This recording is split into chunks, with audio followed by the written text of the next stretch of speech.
नमस्कार, जय Hind. All exam guide गुरु का यूट्यूब चैनल देख रहे हैं आप सभी दोस्तों। मेरा नाम है सुजीत पांडे। आपके लिए यहाँ पर साइंस का प्रैक्टिस सेट पेपर लेकर आ गए हैं 50 क्वेश्चन, और वो भी ऐसे सिलेक्टेड क्वेश्चन जो आपको एग्जाम में आ सकते हैं। आप में से कुछ लोग लूसेंट से पढ़ते होंगे, लूसेंट साइंस, कुछ लोग अरिहंत से, कुछ स्पीडी को प्रेफर करते हैं, और कुछ लोग एनसीईआरटी का सार, और कुछ लोग क्या करते हैं कि यूट्यूब वीडियो देखकर अपने खुद के नोट्स बनाते हैं।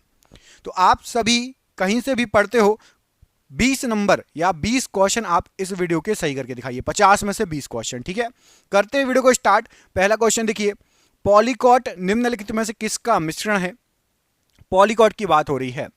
तो यहां पर आपको जो ऑप्शन दिए गए हैं उसमें से जो पॉलीकॉट है ये पॉलिएस्टर और कपास, कॉट मतलब कॉटन, पॉलिएस्टर और कॉटन, ऑप्शन नंबर ए यहां पर सही आंसर हो जाएगा। पॉलीकॉट सुना होगा आपने, टेरिकॉट सुना होगा, टेरिकॉट का कपड़ा, ऐसे पॉलीकॉट।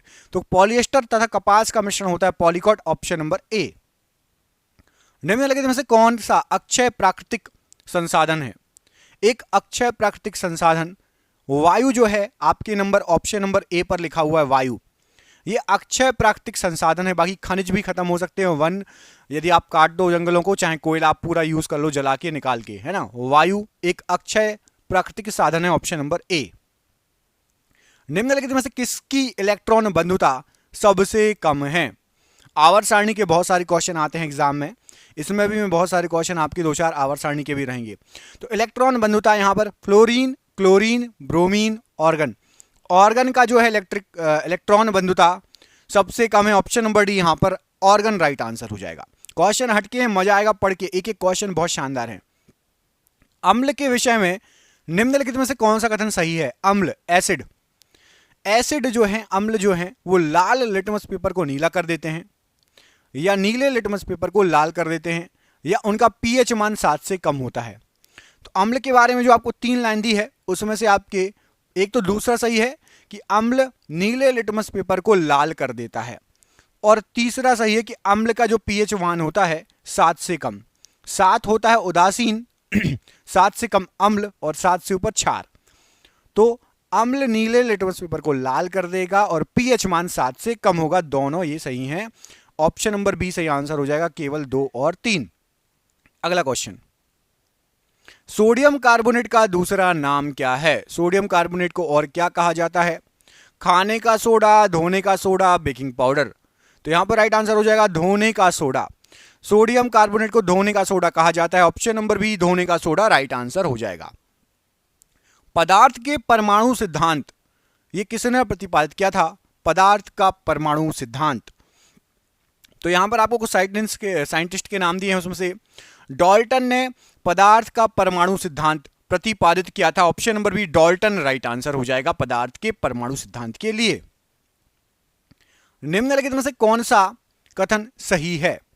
क्षार के बारे में दिया है। तो क्षार स्पर्श में साबुन की तरह होते हैं, क्षार OH- आयन देते हैं, धातु के ऑक्साइड जल में मिलकर अम्लीय विलयन बनाते हैं। अच्छा, क्षार और अम्ल के बारे में ये 3 कथन दिए गए हैं, और इसमें से सही आपका कि क्षार साबुन की तरह होते हैं स्पर्श में, पहला कथन सही है, और क्षार OH- आयन देते हैं। केवल ऊपर के दोनों कथन सही हैं, ऑप्शन नंबर ए सही आंसर हो जाएगा। क्षार के बारे में 2 कथन सही हैं, एक तो क्षार साबुन की तरह स्पर्श में होते हैं और क्षार OH- आयन देते हैं। किसी तत्व की संयोजकता निम्नलिखित में से किस पर निर्भर करती है? संयोजकता की बात हो रही है, तो कोई भी तत्व हो, त्यागे जाने वाले इलेक्ट्रॉनों पर उसकी संयोजकता निर्भर करेगी, ग्रहण किए गए इलेक्ट्रॉनों पर भी उसकी संयोजकता निर्भर करेगी, और एक तो त्याग दिया, दूसरा ग्रहण कर लिया, और तीसरा यदि आप बॉन्ड बनाओ, साझा भी करो, उस पर भी निर्भर करेगी संयोजकता। तो तीनों चीजों पर निर्भर करती है, 1, 2 और 3 ये सभी सही हो जाएंगे कि त्यागे गए इलेक्ट्रॉन, ग्रहण किए गए इलेक्ट्रॉन, साझा किए गए इलेक्ट्रॉन, इन तीनों पर संयोजकता निर्भर करती है। समस्थानिकों में इनमें से कौन से गुण होते हैं? तो समस्थानिक जो वर्ड है इसके लिए याद रखना, भौतिक गुण अलग अलग होंगे। समस्थानिक के भौतिक फिजिकल गुण अलग अलग होंगे, और रासायनिक गुण समान होंगे। समस्थानिक में रासायनिक गुण एक से होते हैं, और आपके भौतिक गुण अलग अलग होते हैं। सही आंसर हो जाएगा केवल 2 तथा 3। यहां पर ऑप्शन नंबर सी सही आंसर हो जाएगा आपका, केवल 2 तथा 3। अगला क्वेश्चन, समान परमाणु संख्या परंतु असमान द्रव्यमान संख्या वाले तत्व क्या कहलाते हैं? जिनकी परमाणु संख्या तो एक सी हो लेकिन द्रव्यमान संख्या अलग अलग हो, उनको बोलेंगे समस्थानिक। ऑप्शन नंबर बी, समस्थाविक या समस्थानिक। ऑप्शन नंबर बी यहां पर राइट आंसर हो जाएगा। परमाणु संख्या अलग, द्रव्यमान संख्या, परमाणु संख्या एक सी, द्रव्यमान संख्या अलग। द्रव्यमान संख्या हमेशा डैश के बराबर होती है, तो याद रखना कोई भी जो द्रव्यमान संख्या होगी वो प्रोटॉन तथा न्यूट्रॉन की संख्या के योग के बराबर होगी। प्रोटॉन और न्यूट्रॉन की संख्या के योग के बराबर होती है द्रव्यमान संख्या। ये क्वेश्चन कई बार एग्जाम में आ चुका है, याद रखिएगा। अगला क्वेश्चन देखिए, निम्नलिखित में से कौन सा तत्व एक धातु नहीं है? बताइए, धातु इनमें से कौन सा नहीं है? तो आपका यहां पर ऑप्शन नंबर बी धातु नहीं है। अब आपको एक काम करना है, आपको बताना है कि Al का फुल फॉर्म, P का फुल फॉर्म, Ca का फुल फॉर्म और K का फुल फॉर्म। इन सब के फुल फॉर्म बताओ कि इनका पूरा नाम क्या होता है। जैसे Al से एल्यूमिनियम होता है, ऐसे P से क्या होता है, Ca से क्या होता है और K से क्या होता है। सबके नाम आप में से जिसको पता है बताइए, नहीं तो कमेंट कर देना कि सर नहीं पता रासायनिक नाम, तो मैं आपको बता दूंगा। ठीक है, अगला क्वेश्चन देखिए, प्रोटॉन पर आवेश डैश पर आवेश के बराबर होता है। तो याद रखिएगा, प्रोटॉन पर जो आवेश होता है वो आपके पॉजिट्रॉन पर जो आवेश होता है उसके बराबर होता है। ऑप्शन नंबर बी, पॉजिट्रॉन पर आवेश के बराबर होगा प्रोटॉन पर आवेश। हीलियम परमाणु जब एक इलेक्ट्रॉन खोता है तो निम्नलिखित में से किसका निर्माण होता है? तो हीलियम परमाणु जब एक इलेक्ट्रॉन खो देगा तो धनात्मक हीलियम आयन में कन्वर्ट हो जाएगा। ऑप्शन नंबर बी यहां पर राइट आंसर हो जाएगा, धनात्मक हीलियम आयन में कन्वर्ट हो जाएगा। एक तत्व के समस्थानिकों में डैश होते हैं, तो कोई भी तत्व हो उसके समस्थानिकों में न्यूट्रॉन की संख्या भिन्न भिन्न होगी, याद रखना। ठीक है, न्यूट्रॉन की संख्या भिन्न भिन्न होगी कोई भी तत्व के समस्थानिक यदि होते हैं तो। Option number C. आयतन के अनुसार वायु में 21% इनमें से क्या अवस्थित है? लगभग 21% क्या है? तो लगभग 21% जो वायु है उसमें है oxygen. Option number B oxygen right answer हो जाएगा। आपको कमेंट करके बताना है कि हमारे वायुमंडल में सबसे ज्यादा कौन सी गैस पाई जाती है। वायुमंडल में सबसे ज्यादा कौन सी गैस पाई जाती है? इस प्रश्न का आंसर आप सभी को कमेंट बॉक्स में कमेंट करके बताना है। ठीक है, वायुमंडल में सबसे अधिक कौन सी गैस पाई जाती है? अगला क्वेश्चन देखिए, कक्षा संख्या n से प्रदर्शित या दर्शाई गई कक्षा में अधिकतम इलेक्ट्रॉनों की संख्या क्या हो सकती है? तो एक फॉर्मूला होता है 2n², ये याद रखना। पहले में होते हैं 2, उसके बाद 8, उसके बाद आप इस फॉर्मूले से रेगुलर निकाल सकते हो। फॉर्मूला होता है 2n² कि कितनी कक्षा में कितने इलेक्ट्रॉन हैं, उसका ये फॉर्मूला है। ठीक है, n की जगह 1 रखोगे तो 1 के ऊपर 2 की घात मतलब 1 और 2 गुणित 1 मतलब 2। पहले में 2, उसके बाद n पे आप 2 रखोगे तो 2 दूनी 4 और दूनी 8 हो जाएगा, दूसरे में 8। ऐसे ही फॉर्मूला से आप निकाल सकते हो और एग्जाम में पूछा जा सकता है। 2n² ये फॉर्मूला है कि किस कक्षा में कितनी इलेक्ट्रॉन होते हैं। ठीक है, निम्नलिखित में से कौन सा कार्बन का अपर रूप नहीं है? तो हीरा, ग्रेफाइट और कार्बन 60 C60 ये हैं। मीथेन कार्बन का अपर रूप नहीं है। Option number D methane right answer है। निम्नलिखित में से कौन सा तत्व सर्वाधिक विद्युत ऋणात्मक वाला तत्व कहलाएगा? तो यहां पर आपको जो तत्व दिए गए हैं उसमें से फ्लोरीन सबसे ज्यादा विद्युत ऋणात्मक वाला तत्व कहलाता है। Option number A fluorine right answer हो जाएगा। बोहर मॉडल निम्नलिखित में से किससे संबंधित है? तो याद रखिएगा, जो बोहर मॉडल है ये आपके ऊर्जा के परिमाणीकरण की अवधारणा से संबंधित है। ऑप्शन नंबर सी ऊर्जा के परिमाणीकरण की अवधारणा राइट आंसर है। सीमेंट में जिप्सम मिलाने का क्या उद्देश्य होता है? तो सीमेंट में जिप्सम मिलाने का उद्देश्य होता है सूखने की दर कम हो जाती है, उसकी सूखने की दर कम हो जाती है जिप्सम मिलाने से। Option number B. निम्नलिखित में से किसकी भेदन क्षमता सबसे अधिक है?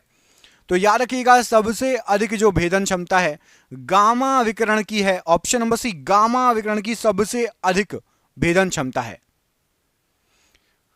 नाभिकीय संयंत्र में कैडमियम क्षणों का उपयोग निम्नलिखित में से किस रूप में किया जाता है? तो नाभिकीय संयंत्र में कैडमियम क्षणों का जो उपयोग किया जाता है, राइट आंसर क्या हो जाएगा इसके लिए? नियंत्रक के रूप में, ऑप्शन नंबर यहां पर सी, नियंत्रक के रूप में जो है कैडमियम का यूज किया जाता है। तो ऑप्शन नंबर यहां पर सी, नियंत्रक प्रश्न के लिए बिल्कुल सही आंसर हो जाएगा ऑप्शन नंबर सी। अगला क्वेश्चन देखिए, निम्नलिखित में से किसका उपयोग गन पाउडर में किया जाता है? तो गन पाउडर में यहां पर आपको जो ऑप्शन दिए गए हैं, पोटेशियम नाइट्रेट का प्रयोग किया जाता है। Option number B, potassium nitrate का प्रयोग गन पाउडर में किया जाता है। निम्नलिखित में से कौन सा एक सही कथन है? यहां पर आपको जो कथन दिए गए हैं उसमें से सही कथन, तो यहां पर आपको राइट आंसर हो जाएगा कि यौगिक तथा तत्व दोनों अशुद्ध होते हैं। यह आपका एक सही कथन है। ऑप्शन नंबर डी, यौगिक तथा तत्व दोनों ही शुद्ध होते हैं, यह आपका सही कथन है। इलेक्ट्रॉन निम्नलिखित में से किसके द्वारा विचलित हो सकते हैं? तो जो इलेक्ट्रॉन रहेंगे ये आपके चुंबकीय क्षेत्र तथा विद्युत चुंबकीय क्षेत्र, इन दोनों के द्वारा जो है विचलित हो सकते हैं। ऑप्शन नंबर सी, चुंबकीय क्षेत्र से भी इलेक्ट्रॉन विचलित हो सकता है और विद्युत क्षेत्र से भी इलेक्ट्रॉन विचलित हो सकता है। अगला क्वेश्चन देखिए, आधुनिक आवर्त सारणी में समूहों तथा आवर्तों की संख्या बताइए। तो जो आधुनिक आवर्त सारणी है उसमें समूह है 18 और आवर्त हैं 7। ऑप्शन नंबर ए, 18 समूह और 7 आवर्त प्रश्न के लिए राइट आंसर है। निम्नलिखित में से कौन सा मिश्रण का एक उदाहरण है? तो मिश्रण का जो एक उदाहरण है, दूध भी एक मिश्रण है, गैसोलीन भी एक मिश्रण है और एलपीजी द्रवित पेट्रोलियम गैस ये भी एक मिश्रण है। ऑप्शन नंबर डी, यहां पर सभी विकल्प जो दिए गए हैं इसमें ये सभी मिश्रण का उदाहरण है। Option number D right answer है। सोडियम के संदर्भ में निम्नलिखित में से कौन सा कथन सही नहीं है? सोडियम के बारे में क्या गलत दिया गया है? तो यहां पर आपको जो ऑप्शन दिए गए उसमें से सोडियम एक अधातु है, ये गलत दिया गया है। सोडियम अधातु नहीं है, सोडियम धातु है, याद रखना।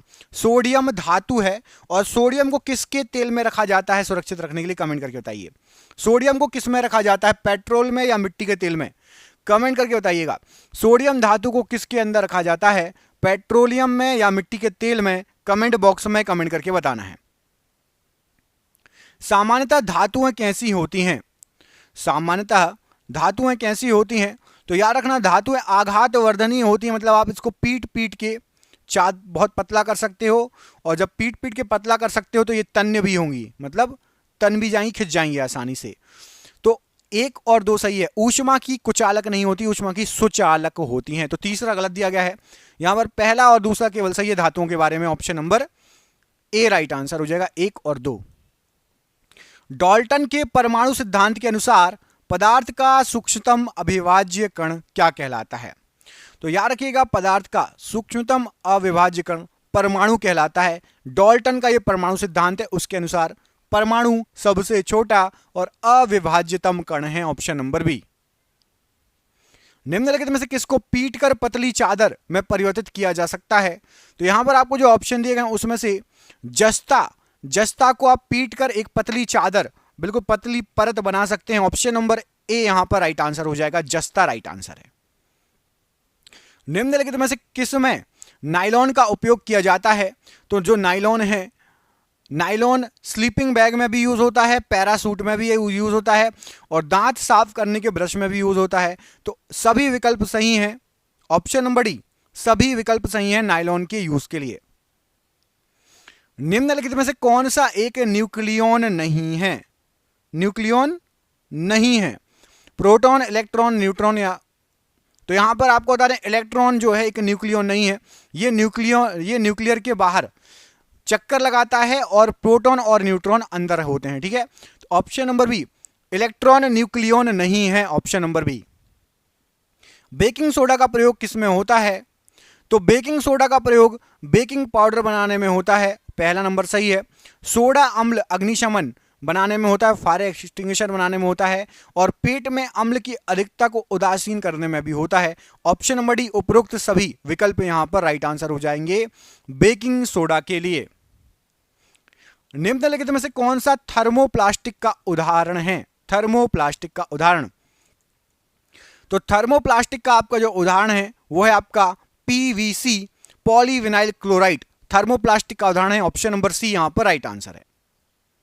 निम्नलिखित में से किसकी इलेक्ट्रॉन बंधुता सर्वाधिक होती है? सबसे अधिक इलेक्ट्रॉन बंधुता, तो यहां पर आपको जो ऑप्शन दिए गए हैं उसमें से क्लोरीन जो है इसकी सबसे अधिक इलेक्ट्रॉन बंधुता होती है। ऑप्शन नंबर ए, क्लोरीन की सबसे अधिक इलेक्ट्रॉन बंधुता होती है। Option number A right answer है।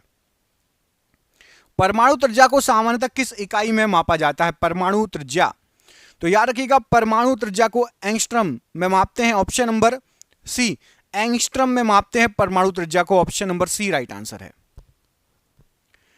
यदि एक परमाणु की परमाणु संख्या 10 तथा द्रव्यमान संख्या 23 है तो परमाणु में प्रोटॉन व न्यूट्रॉनों की संख्या बताइए।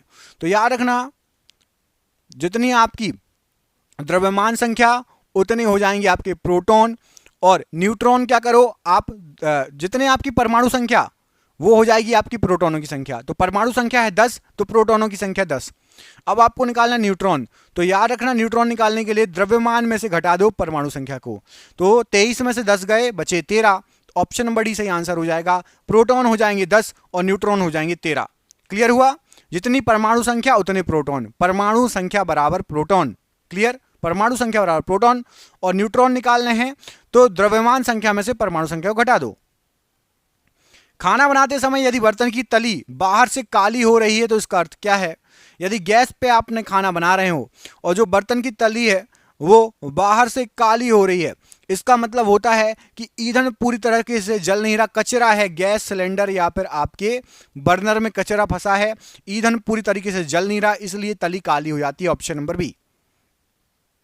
एक न्यूट्रॉन पर कौन से आवेश होते हैं?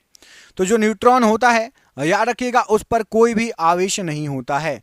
आपको कमेंट करके बताना है कि इलेक्ट्रॉन पर कौन सा आवेश होता है, ऋणावेश होता है या धनावेश? इलेक्ट्रॉन पर कौन सा आवेश होता है?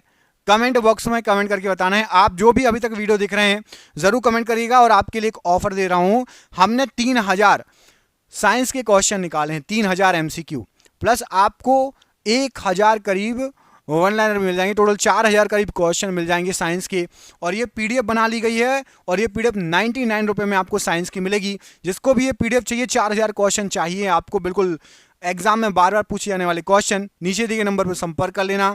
फोन पे, गूगल पे, पेटीएम के माध्यम से पेमेंट करके व्हाट्सएप पर आप वो पीडीएफ प्राप्त कर सकते हो। ठीक है, नीचे आपको नंबर दिख रहा होगा, उस पर संपर्क कर लेना। बहुत ही शानदार ये 4000 5000 क्वेश्चन रहेंगे आपके टोटल, और ये 99 रुपये की सिर्फ पीडीएफ रहेगी, है ना। निम्नलिखित में से कौन सा कथन सही है? यहां पर जो कथन दिए गए हैं उसमें से कौन सा कथन सही है? एस्टर मृदु गंध वाले पदार्थ होते हैं, पहला कथन ये है। और दूसरा कथन है कि एस्टर का उपयोग इत्र बनाने में होता है। तो ऊपर के दोनों सही हैं। एस्टर जो है मृदु गंध वाले पदार्थ हैं और इसका उपयोग इत्र बनाने में होता है। केवल एक व दो, ये सही आंसर हो जाएगा। एक परमाणु डैश अष्टक प्राप्त कर सकता है। तो एक परमाणु जो होता है इलेक्ट्रॉन की साझेदारी करके भी अष्टक बना सकता है, ग्रहण करके भी और त्याग करके भी। मतलब चाहे तो इलेक्ट्रॉन किसी को दे दे तो भी अपना अष्टक पूरा कर सकता है, चाहे तो ग्रहण कर ले तो भी पूरा कर सकता है, या फिर किसी के साथ साझेदारी कर ले। तीनों तरीके से अष्टक पूरा हो सकता है इलेक्ट्रॉन का। संतृप्त कार्बन यौगिक किस प्रकार की श्रृंखला संरचना बना सकते हैं? तो संतृप्त कार्बन यौगिक ये आपके सीधी श्रृंखला भी बना सकते हैं और शाखित श्रृंखला भी बना सकते हैं। ऑप्शन नंबर यहां पर डी राइट आंसर हो जाएगा। दोनों ऑप्शन यहां पर आपके सही हो जाएंगे। और ये आज का आखिरी क्वेश्चन, निम्नलिखित में से कौन सा कथन संश्लेषित रेशों के बारे में सत्य है? तो जो संश्लेषित रेशे होते हैं ये आग लगने पर पिघल जाएंगे, बिल्कुल सही है। अधिक टिकाऊ भी होते हैं, ये भी सही है। और ये पेट्रो रसायनों का उपयोग करके विविध प्रक्रमों द्वारा तैयार किए जाते हैं, ये भी सही है। 1 2 3 मतलब उपरोक्त सभी बिल्कुल सही आंसर हो जाएगा। आपके लिए सरप्राइज क्वेश्चन है, कमेंट करके बताना है कि निम्नलिखित में से कौन से उत्पाद कोयले से प्राप्त किए जा सकते हैं? कोक, तारकोल, कोयला गैस या फिर सभी? कमेंट बॉक्स में बताना है कमेंट करके इनमें से कौन कौन से उत्पाद कोयले से प्राप्त किए जा सकते हैं। कमेंट बॉक्स में कमेंट करके बताइएगा। जिसको वीडियो अच्छा लगा हो प्लीज वीडियो को लाइक करिएगा। चैनल पर पहली बार आए चैनल को सब्सक्राइब कर लेना।